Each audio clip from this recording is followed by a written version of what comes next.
O programa a seguir tem classificação indicativa livre. As imagens chocam.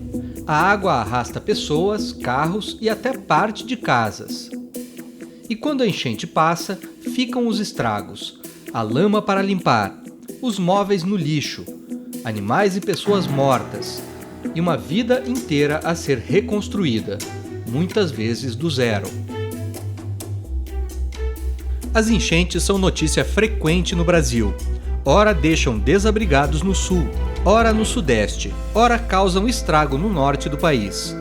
Em grandes capitais como São Paulo, Salvador, Curitiba, basta chover com mais intensidade para o poder público e os cidadãos ficarem em alerta. A destruição está por vir. Este pesquisador da Universidade Federal do Paraná dedicou mais de 30 anos ao desenvolvimento de soluções para minimizar as enchentes urbanas em Curitiba e no Paraná. É sobre estas alternativas que o Ciência fala hoje.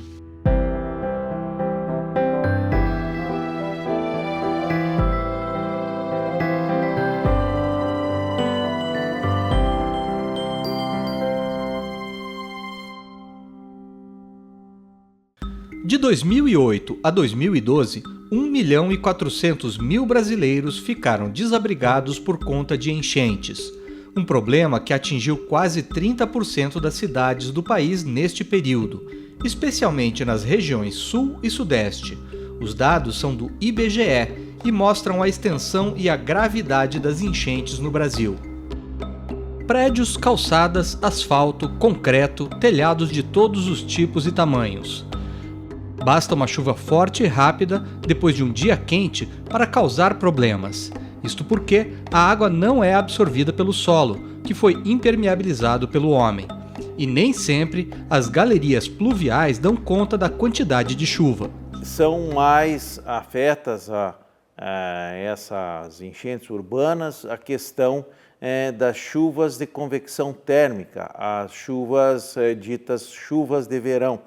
Então, são grandes intensidades de pequena duração. E isso aliado principalmente à impermeabilização, então a ação antrópica das pessoas, colocando construções, edifícios, postos de combustíveis, hipermercados, shoppings e pavimentação das vias públicas, etc. Então não tem mais área de infiltração e, obviamente, com a grande intensidade da chuva e a capacidade insuficiente dos canais naturais ou artificiais que nós construímos, a capacidade se torna insuficiente. Um problema grave para o Brasil, que tem a maior parte da população vivendo em centros urbanos e um grande déficit habitacional. E cada vez que nós colocamos mais construções, mais casas, mais habitações para a população, mais impermeável.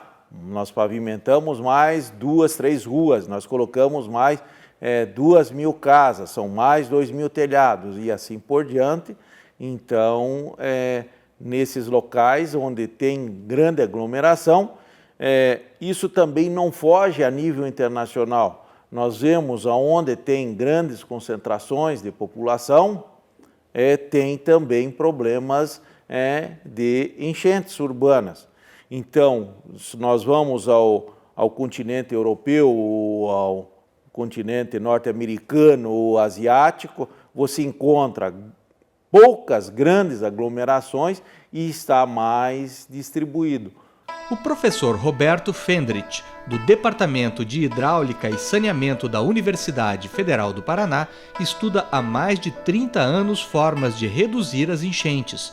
O trabalho do pesquisador está disponível em 4 livros, em artigos de revistas científicas e em capítulos de livros.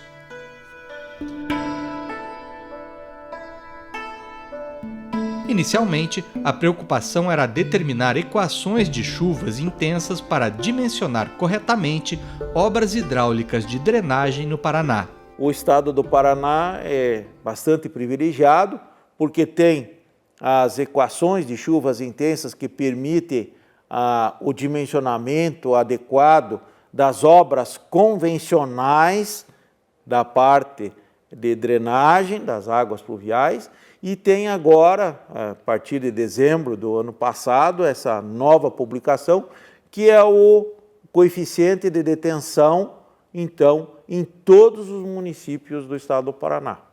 Ainda na década de 90, o professor passou a estudar formas de abrandar as enchentes urbanas por meio da detenção temporária das águas pluviais. Aproveitando esse ensejo, eu determinei para Curitiba qual que é o coeficiente e isso culminou com uma pesquisa na Universidade Federal entre 2008 e 2010, em que eu fiz a extensão desse valor que eu determinei para Curitiba para todos os municípios do estado do Paraná. Então, o que vem a ser essa detenção temporária das chuvas para o retardo do escoamento e, consequentemente, minimizar as enchentes? É a parte da técnica compensatória para as impermeabilizações que nós fazemos nas nossas construções. Uma solução simples, mas que deve ser aplicada em todas as construções, inclusive nas antigas. O que o pessoal tem relutado um pouco é que a impermeabilização está acontecendo aí durante os séculos. Vai aumentando a população, vai aumentando a impermeabilização. E nós temos que fazer nas impermeabilizações que foram feitas há 200, 100 anos atrás. E não só no futuro. Na atualidade, nós temos o pico de enchente. Aconteceu a chuva de tal magnitude, vai acontecer a enchente. Para frente, eu só vou ter um pequeno abatimento, que eu sempre faço a comparação. A pessoa tem a inundação, a enchente, no seu travesseiro, vai perder a cama. O que vai acontecer se for só o futuro? Eu vou ficar só com o travesseiro, mas seco. Eu vou ficar com o colchão molhado. Então, não vai solucionar. Então, nas impermeabilizações existentes, tem que ser feito. Durante o doutorado, no início dos anos 2000, o professor determinou o coeficiente de escoamento superficial das áreas de coleta de Curitiba, ou seja, a quantidade de água que os telhados e as pavimentações evitam que chegue ao solo. Para chegar ao coeficiente, o professor estudou 25 eventos pluvio-fluviométricos na bacia hidrográfica do Rio Belém, ou seja, ele usou índices de vazões dos rios e de precipitação de chuva em grandes temporais. O pesquisador também levou em conta as características geológicas do solo. De um modo geral, a região metropolitana de Curitiba e aonde se insere o município de Curitiba, então, mais a parte norte da cidade, então Colombo, Almirante Tamandaré e o norte da cidade de Curitiba, tais como os bairros Santa Felicidade, Santo Inácio, Bom Retiro, Juvevê, Alto da Glória, e etc. O Cabral, aqui onde estamos, tem uma capacidade de infiltração maior. Então, são solos que têm essa boa capacidade porque tem uma porosidade maior. Aí, uma linha mediana no município de Curitiba, na região do centro cívico, passeio público, para a região sul, então lá a composição é mais de argilas. Então, e da parte, então você tem a sedimentação da areia que vem da parte norte e tem principalmente o transporte dessas argilas que também vão se depositar e os solos argilosos são naturalmente impermeáveis, naturalmente. Então o solo pode estar seco, uma chuva até de pequena magnitude, ele vai ter o escoamento superficial. E isso aliado ainda à impermeabilização artificial que nós fazemos, então o solo se torna bastante impermeável nessas regiões mais ao sul da cidade, né? E com base neste coeficiente, o professor desenvolveu a técnica da detenção distribuída das águas pluviais. Aliado a essa, vamos dizer, técnica compensatória para essa impermeabilização, teria o natural. Primeiro, sistema de microdrenagem, manutenção, limpeza de galerias, etc. Retirada de bocas de lobo, retirada de assoreamento em galerias de águas pluviais. A parte também dos canais de macrodrenagem, também fazer operações de limpeza. Os cálculos desenvolvidos pelo professor foram expandidos pelo engenheiro civil Paulo Gevaer, quando ele ainda era estudante de iniciação científica. Paulo auxiliou no cálculo dos coeficientes de escoamento superficial das áreas de coleta para outros 398 municípios do Paraná. Eu entrei para desenvolver as equações para cálculo de canais, né? Então, no primeiro momento, primeiro ano, que foi voluntário lá com o professor Roberto, não era exatamente para detenção de águas pluviais. Aí, enfim, a gente trabalhou muito bem, foi super legal, inclusive foi o que salvou ficar na faculdade, a iniciação científica. E aí a gente começou a trabalhar em cima da detenção. O que me atraiu a fazer a pesquisa é que a solução que o professor Roberto dá é uma solução muito simples. Então, às vezes a gente passa pela engenharia querendo criar muita coisa, quando na verdade o simples é o mais fácil de ser feito. E a solução da detenção do professor Roberto é basicamente você utilizar o que o solo da sua casa deveria fazer, você atribui para a sua casa. No próximo bloco, vamos entender melhor o que é a detenção distribuída das águas de chuva e como esta pode ser uma solução simples para as enchentes. Voltamos já.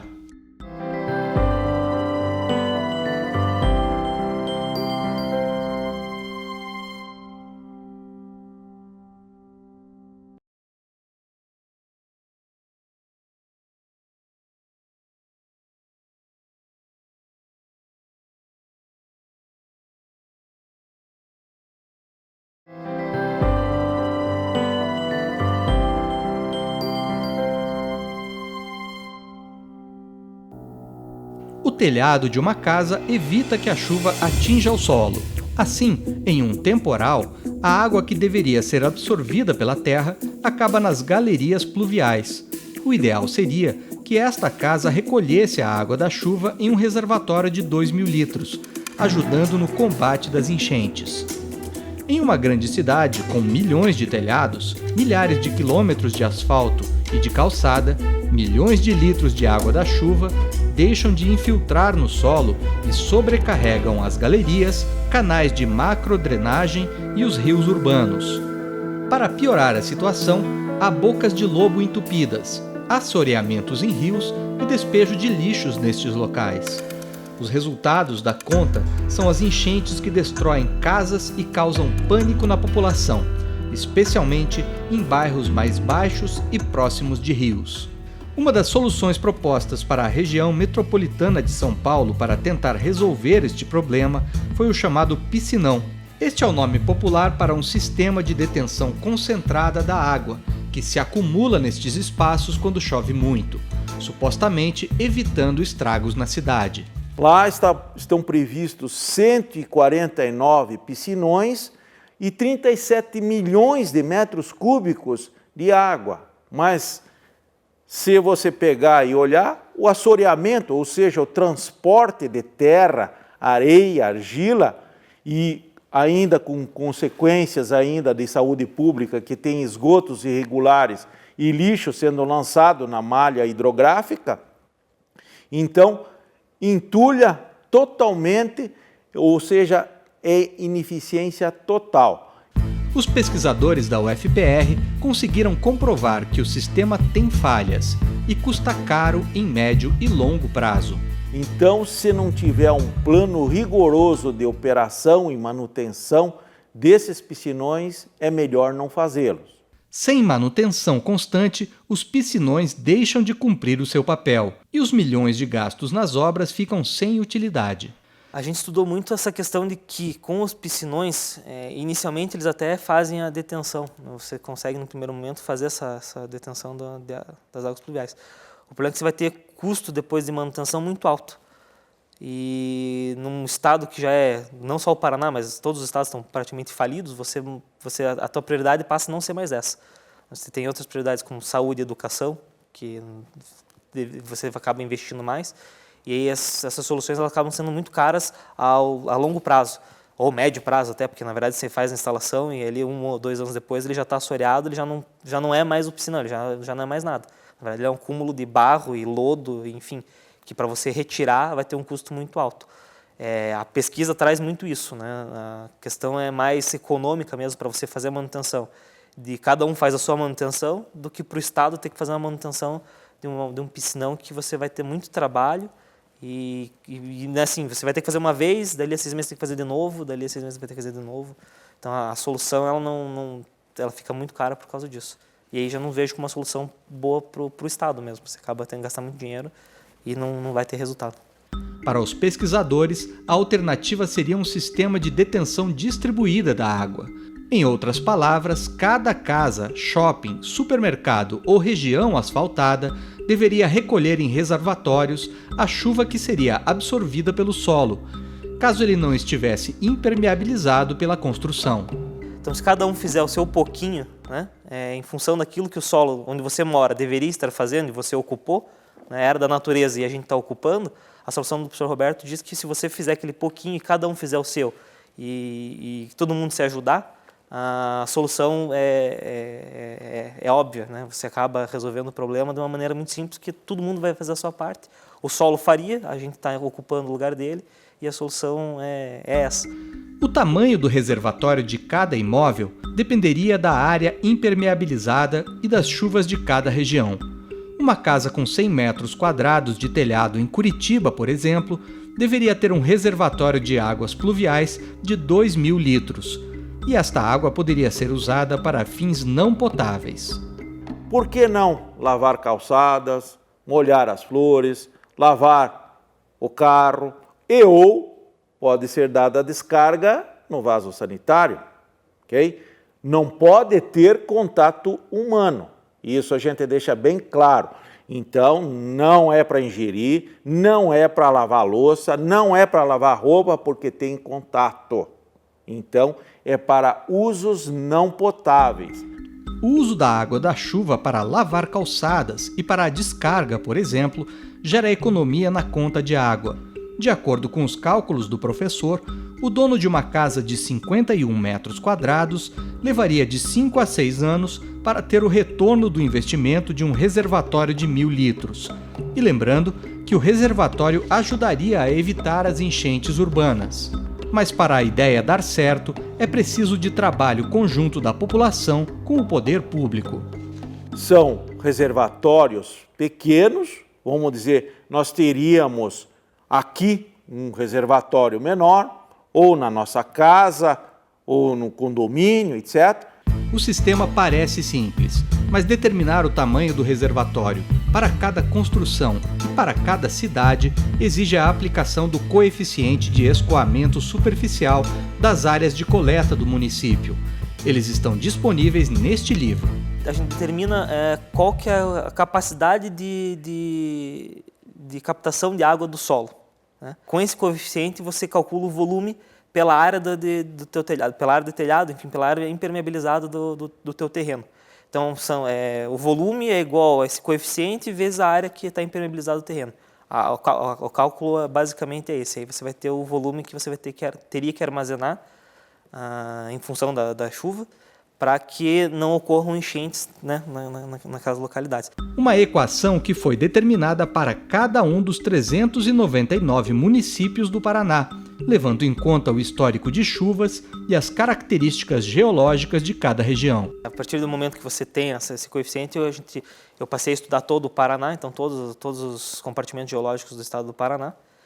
E aí, em função disso, a gente fez uma tradução do que era o coeficiente para Curitiba, para cada um desses compartimentos geológicos.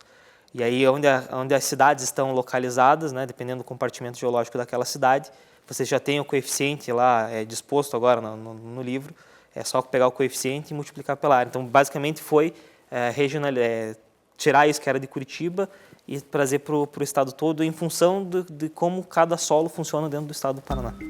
Isto quer dizer que o cálculo considera a quantidade de chuvas, mas também as características do solo. Isto porque cada tipo de solo é capaz de absorver uma determinada quantidade de água. Eu até determinei na parte norte de Curitiba, é um índice de detenção um pouco menor do que na região sul. E eu fiz daí então, na pesquisa na universidade, sob minha coordenação e com o trabalho também do engenheiro Paulo Henrique, na parte de pesquisa a gente fez para todo o estado. Para colocar em prática o sistema de detenção distribuída da água da chuva, é preciso mais do que simplesmente instalar um sistema de captação de água pluvial em cada residência. É necessário levar em conta o quanto cada local precisa recolher para evitar as enchentes. No quesito mais ideal, o Estado teria que começar a capacitar os projetistas para que nas reformas futuras de instituições públicas você consiga instalar, né, a solução. Então você capacita, você treina os projetistas que trabalham para o governo para adotar essa solução e adaptar as edificações já para esses sistemas. E a população em geral aí tem que ser uma mudança cultural. Se você vai a médio e longo prazo, o pessoal ia começar a entender que cada um fazendo a sua parte, vai ter um retorno próprio, como o professor disse, você consegue utilizar essa água para alguns casos internos da casa, então você vai ter uma economia pontual, né, quando tem essas chuvas, e você vai trazer o benefício para o próximo. Mas aí é bem cultural e bem de educação da população, então tem que trabalhar essa parte educacional também, e ir para trás daquilo que já está executado. Então o governo teria que investir na educação ambiental para que as pessoas começassem a entender que elas fazendo a parte delas, elas vão ajudar o próximo. E para poder fazer isso, elas vão ser beneficiadas com algum incentivo ou mesmo com o consumo da água de chuva para uso próprio, reduzindo custos com água, enfim, alguma coisa do tipo. Além disso, a medida deve valer para todos os imóveis e espaços, não só para os novos. O problema hoje já está instaurado, né? Então, se a gente só aplicar daqui para frente, a gente resolve, a gente para de acrescentar o problema para de ficar maior. Mas a gente tem que resolver o para trás, então a gente teria que instituir a solução para aquilo que já está executado, né? Começando pelo Estado, né? O Estado teria que ser o exemplo. Então, nas instituições que são federais e estaduais, deveriam ser as primeiras a instalar e a começar a participar dessa solução. E para dar certo, a ideia precisa virar lei e cada cidadão fazer a sua parte. Inicialmente teria que trazer isso para uma lei. Eu acho que o primeiro passo é instituir isso como norma a ser seguida, né? Ou em paralelo com as que já existem, dando mais uma opção, ou em substituição às que existem. E a partir daí começar a educar a população, né, o que é bem difícil no Brasil ainda, mas passar por essa educação de meio ambiente, de que se cada um fizer a sua parte dentro de um sistema que não é um sistema caro para cada um, se cada um fizer a sua parte, vai ter uma solução para frente que acabaria com os problemas, ou pelo menos reduziria muito os problemas de enchentes no estado. As enchentes assustam e têm impacto econômico. Milhões são gastos pelos governos para consertar o que a chuva estragou. Outros milhões são gastos pela população toda vez que a água leva aquilo que as pessoas levaram anos para construir. Já a ciência busca respostas e soluções para este problema. Para mim foi muito importante ter passado pela iniciação científica, não só pelas contas ou pelo cálculo, mas é porque, para mim, como acadêmico, foi o primeiro contato de entender como a engenharia civil realmente pode beneficiar as pessoas. Então, mais do que o produto final, todo o embasamento que você tem dentro da iniciação científica, de estudo, de entender como a população, como você como acadêmico pode ajudar a população, seja lá como for, independente do curso que você esteja, no caso do meu era engenharia civil, mas você está ali, você tem essa oportunidade de ter contato com os professores, que são os melhores que tem na área, para desenvolver produtos para a população. O conhecimento científico precisa ultrapassar os muros das universidades e, para isso, depende de boa vontade política e de consciência social. O legado que a gente deixa não pode deixar dentro de gavetas, nem estantes e nem levar, desculpe o termo, para o caixão e levar embora. A nossa finalidade na universidade é para a sociedade, é para o bem da população. Então, a gente trabalha tudo dessa maneira para o benefício da população.